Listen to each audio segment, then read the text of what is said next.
तो हेलो दोस्तों, welcome back to my YouTube channel. मेरा नाम है प्रशांत और आपका प्रशांत कोडर्स में बहुत बहुत स्वागत है।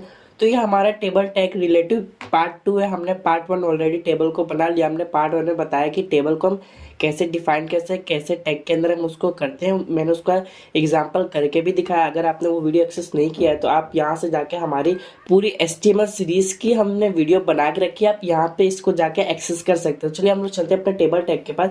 तो ये टेबल टैग हमारा पार्ट 2 है। तो चलिए देखते हैं हम इसमें क्या क्या सीखने वाले हैं। तो सबसे पहले हम टेबल के अंदर कुछ इस प्रकार का टेबल कैसे बनाते हैं हम ये जानेंगे कि ये किसकी मदद से होता है। ये होता है कॉल स्पैन की मदद से। कॉल स्पैन आखिर है क्या, इसका क्या यूज होता है और इसके बीच में इस जगह पे क्या वैल्यू लिखी जाती है वो मैं आपको बताऊंगा कॉल स्पैन में, प्रैक्टिकल में। तो हम लोग देखते हैं आगे क्या करने वाले। आगे हम लोग करने वाले रो स्पैन। ये भी कुछ इसी प्रकार होता है, यानी रो को मर्ज करना और कॉलम को मर्ज करना। आप समझ गए होंगे मैं किस तरह की बात कर रहा हूँ। तो चलिए हम लोग देखते हैं इसको प्रैक्टिकली आखिर ये होता कैसे है। तो सिंपली मैंने अपना सबलाइन टेक्स्ट एडिटर है वो ओपन कर लिया। आप कोई से भी एडिटर में लिख सकते हैं, मैं सबलाइन यूज कर रहा हूँ। तो सबसे पहले मैं यहाँ पे HTML स्ट्रक्चर लिखता हूँ। मैंने यहाँ पे ऑलरेडी hello.html से बना के रखा है पहले से। चलो हम लोग यहाँ पे एक टाइटल दे देते हैं, टेबल टैग। ओके, उसके बाद मैं नीचे बॉडी में आता हूँ। बॉडी में आने के बाद मैं यहाँ पे एक हेडिंग ले लेता हूँ, H1 करके ये हेडर आ गया, इसको मैं हटा देता हूँ। मैं H1 करके टैग ले लेता हूँ, इसको क्लोज कर देता हूँ और मैं इसके अंदर टेबल टैग लिख देता हूँ, टेबल टैग। इसको रन करके मैं देखता हूँ, पहले सेव करता हूँ और यहाँ पे आके इसको ओपन इन ब्राउज़र कर लेता हूँ। तो देखिए हमारा हेडिंग आ चुका है। सबसे पहले हम टेबल क्रिएट करेंगे, ठीक है। सबसे पहले हम टेबल क्रिएट करने के लिए टेबल टैग लिखते हैं। टेबल टैग के अंदर हमको कितनी रो और कितनी कॉलम चाहिए हम वो लिखते हैं। पहले हम सिंपली एक रो बनाते हैं। एक रो के अंदर हम इसमें 3 TD ले लेते हैं। एक ये ले लिया, 2 ही रखते हैं। उसके बाद मैं यहाँ पे आता हूँ, इसके अंदर डेटा डाल देता हूँ A, उसके बाद B डाल देता हूँ। फिर इसके बाद में एक और रो ले लेता हूँ, इसी को कॉपी करके मैं नीचे पेस्ट कर देता हूँ। ये हमारी बन गई दूसरी रो। उसके बाद मैं नीचे आके इसको पेस्ट कर दूँ, तीसरी रो बन गई।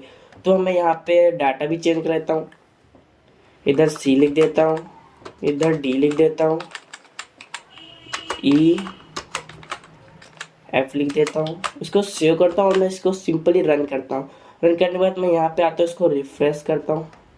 तो देखिए यहाँ पे हमारा बनके टेबल आ चुका है, पर आपको दिख रहा होगा यहाँ पे टेबल बनके नहीं आ रहा। तो मैंने आपको इसको पहले वीडियो में बताया कि आप कैसे टेबल को देख सकते हो। चलो मैं इसमें बता देता हूँ।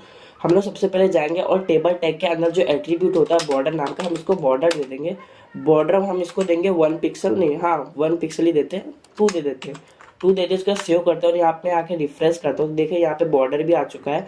उसके बाद में टेबल टैग की जो अलाइनमेंट होती है उस अलाइनमेंट को मैं सेंटर कर देता हूँ, जिससे हमारा टेबल है वो सेंटर में आ जाए। सेंटर लिख के सेव करता हूँ। उसके बाद मैं यहाँ पे रिफ्रेश करता हूँ, देखिए ये सेंटर में आ चुका है। उसके बाद मैं एक काम करता हूँ, इसकी जो विड्थ है, विड्थ भी मैं टेबल की बढ़ा देता हूँ जिससे आपको क्लियर समझ में आए। मैं इसकी विड्थ 800 ले लेता हूँ, 800 पिक्सल। उसको सेव करता हूँ, फिर यहाँ पे आके रिफ्रेश करता हूँ। तो देखिए जो इसकी वेट है वो 800 पिक्सल हो चुकी है, परफेक्ट। और जो मैंने यहाँ पे H1 लिए, H1 को मैं अलाइनमेंट दे देता हूँ। अलाइनमेंट में उसको सेंटर दे दूंगा, देखने में थोड़ा कूल लगेगा। उसके बाद मैं यहाँ पे आके रिफ्रेश करता हूँ। तो देखिए यहाँ पे टेबल टैग। और उसके बाद हम क्या करते हैं, जो हमारा ये डेटा है, डेटा के अंदर मैं हाइट भी डाल देता हूँ जिससे अच्छे से समझ में आए। तो मैं एक काम करता हूँ, जो हमारा TD है यानी टेबल डाटा, उस पर मैं जाके हाइट भी दे देता हूँ। हाइट में सिंपल सा 100 पिक्सल दे देता हूँ, मेरे लिए सही रहेगा 100 पिक्सल, आपको समझ में आएगा। यहाँ पे भी हाइट दे देता हूँ। उसके बाद मैं यहाँ से उठा के इसमें भी हाइट दे देता हूँ। अगर आपको हाइट के बारे में नहीं पता है तो मैंने पिछले वीडियो में बताया कि हाइट क्या काम करती है, आप वो जाके देख सकते हैं। देखिए मैंने यहाँ पे हाइट भी डाल दिया। उसके बाद सेव करता हूँ, फिर मैं आगे यहाँ पे रिफ्रेश करता हूँ। तो देखिए कूल, हमारा हमको जैसा टेबल चाहिए था हमको वैसे टेबल मिल चुका है। तो चलिए हम बात करते हैं रो स्पैम और कॉलम स्पैम के बारे में। तो सबसे पहले मैं एक काम करता हूँ, जो हमारा इसमें है, मैं यहाँ पे एक ढेर सारा थोड़ा डमी पैराग्राफ डाल देता हूँ। मैं यहाँ से कुछ पैराग्राफ कॉपी करता हूँ। उसके बाद में एक काम करता हूँ, इसके अंदर C के अंदर जाके पैराग्राफ को पेस्ट करके सेव करता हूँ। उसके बाद मैं इसको रन करता हूँ। रन करा, देखिए यहाँ पे जो हमारा C वाला रो था उसके कॉलम में जो हमने डेटा डाला था वो यहाँ से लेके यहाँ तक हो रहा, बाकी D वाला ऑलरेडी दिख रहा है। ये नहीं कि ये पूरा मर्ज हो गया। आप समझ गए ये मर्ज नहीं हुआ है बिल्कुल भी। तो देखिए हम इसको मर्ज कैसे करेंगे, सबसे पहले जो हमने डेटा डाला उसको हटा देते हैं, उसके बाद सेव करके मैं आपको दिखाता हूँ। देखिए आप समझने की कोशिश करिए, ये हमारा ऑलरेडी डी नाम का है। तो हम क्या करेंगे, अगर मैं डी को गायब कर दूँ उसके बाद मैं ये सी को पूरा क्लियर कर दूँ तो हमारा काम बन सकता है। तो देखिए जैसे जो हमारा डी लिखा है ना, डी कहाँ गया, ये वाला जो टेबल डाटा डी वाला है ना, मैं इसको हटा दूंगा।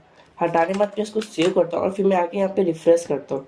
तो देखिए यहाँ से डी हमारा गायब हो चुका है, देख सकते हैं आप, बिल्कुल गायब हो चुका है। अगर आप बोलोगे कि मैं अभी डाटा डालूंगा तो पूरा क्लियर पूरा फुल हो जाएगा, देखिए मैं आपके हिसाब से फिर भी मैं डाटा डाल के देख लेता हूँ।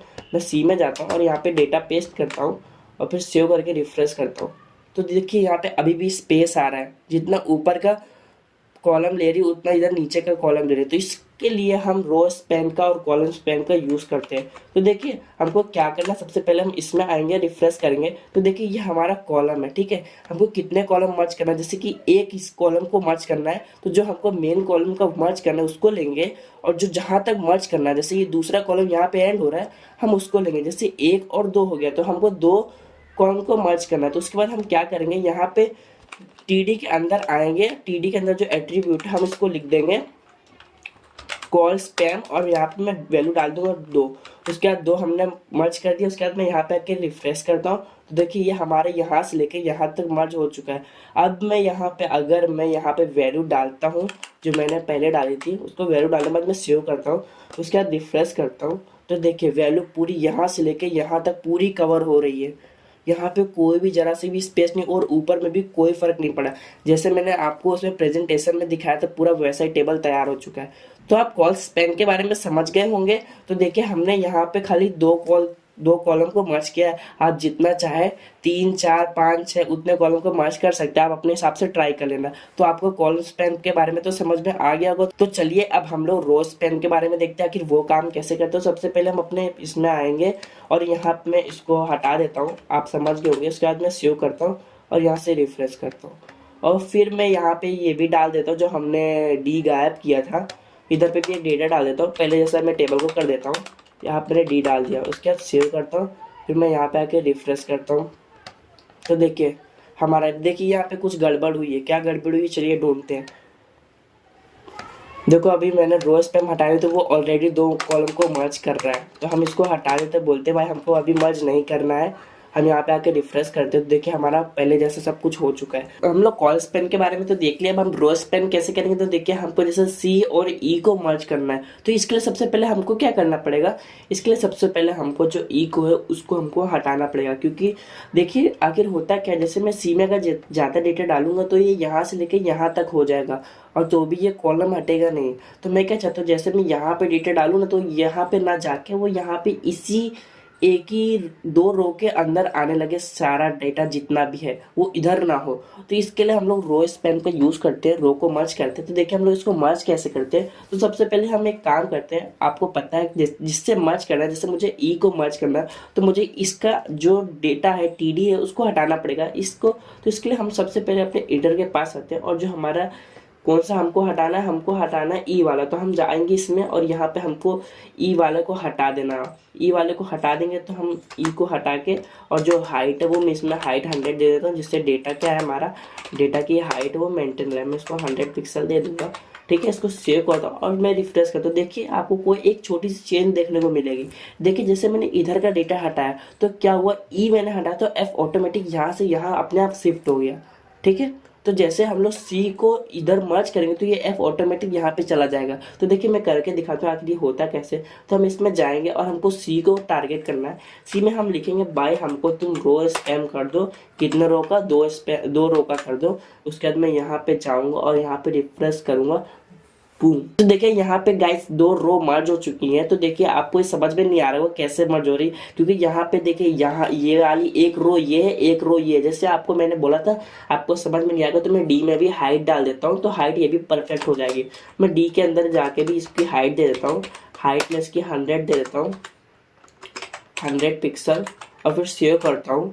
यहाँ पे आके रिफ्रेश करता हूँ वो, तो ये देखिए आपको गाइस अच्छे से आप समझ में आ रहा होगा कैसे वर्क कर रहा है रो स्पैम और कॉल स्पैम। तो देखिए यहाँ पे 2 रो मर्ज हो चुकी है यहाँ से लेके यहाँ तक। तो हम लोग कॉलम को मर्ज करना सीख गए, रो को मर्ज करना सीख गए। तो पिछले के वीडियो में हम एक टॉपिक बाकी रख दिए थे, तो उसको हम इस वीडियो में कवर कर लेते हैं। तो टेबल टैग के अंदर एक हमारा टैग और आता है जिसका नाम कैप्शन होता है। तो मैं यहाँ पे कैप्शन ले लेता हूँ। कैप्शन के अंदर बेसिकली हमारा काम क्या होता है, सबसे पहले मैं यहाँ पे लिख देता हूँ स्टूडेंट। स्टूडेंट लिखकर सेव करता हूँ। उसके बाद मैं यहाँ पे आके रिफ्रेश करता हूँ। तो देखिए जो हमारा टेबल का कैप्शन है ना, टेबल के जस्ट ऊपर यहाँ पे दिखाई देगा। बहुत से लोग होते हैं ना, जैसे कि बहुत से टेबल के ऊपर लिखा रहता है स्टूडेंट मार्क्स एम्प्लॉय डिटेल, ये जो कुछ भी लिखा रहता है वो कैप्शन की मदद से लिखा रहता है, जो डायरेक्ट टेबल अपने अंदर प्रोवाइड करता है। आप टेबल के अंदर ही ये टैग काम करता है। टेबल मतलब प्रोवाइड करता है एक प्रकार से कैप्शन टैग को। तो आई होप आपको इस वीडियो में समझ में आ गया होगा कि रो स्पैम और कॉलम स्पैम कैसा होता है। तो अभी हम लोग टेबल के बारे में और बातें करेंगे। तो अगले नेक्स्ट वीडियो में हम लोग देखते हैं कुछ और एट्रीब्यूट्स के बारे में टेबल की। तो अगले नेक्स्ट टॉपिक में मिलते हैं, क्योंकि इस वीडियो में अगर मैं सब कुछ कवर कर दूंगा तो वीडियो का लेंथ बहुत ज़्यादा बड़ा हो जाएगा। तो आप सिंपल से जाके यहाँ पे HTML की हमारी पूरी सीरीज़ को एक्सेस कर सकते हैं और सारे HTML टैग के बारे में जान सकते हैं। तो अभी तक के लिए बस इतने, अगले नेक्स्ट टॉपिक में मिलते हैं, तब तक के लिए जय हिंद।